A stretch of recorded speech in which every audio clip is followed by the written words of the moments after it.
بسم اللہ الرحمن الرحیم۔ حضرت سیدنا علی المرتضیٰ رضی اللہ تعالی عنہ کے قبول اسلام کے بارے میں مروی ہے کہ حضرت علی المرتضیٰ رضی اللہ تعالی عنہ چونکہ حضور نبی کریم صلی اللہ علیہ وآلہ وسلم کے زیر سایہ پرورش پا رہے تھے،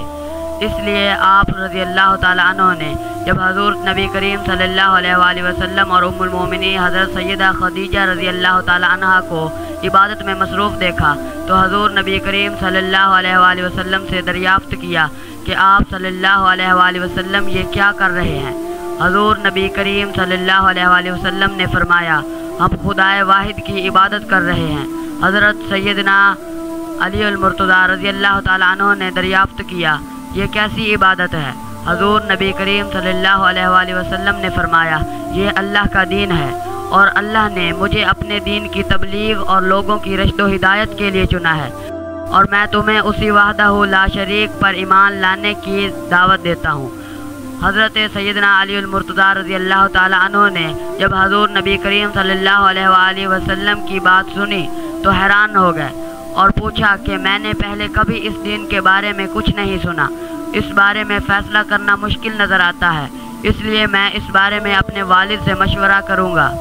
حضور نبی کریم صلی اللہ علیہ وآلہ وسلم نے ارشاد فرمایا، اے علی المرتضیٰ، تمہیں اس بات کا حق حاصل ہے، لیکن ابھی تم اس بات کا ذکر کسی اور شخص سے نہ کرنا۔ حضرت سیدنا علی المرتضیٰ رضی اللہ تعالی عنہ نے حضور صلی اللہ علیہ وآلہ وسلم سے وعدہ کیا کہ وہ اس بات کا ذکر کسی سے نہیں کریں گے۔ چنانچہ اس رات جب حضرت سیدنا علی المرتضیٰ رضی اللہ تعالی عنہ سونے کے لیے لیٹے تو وہ اس بات پر غور کرتے ہوئے سو گئے۔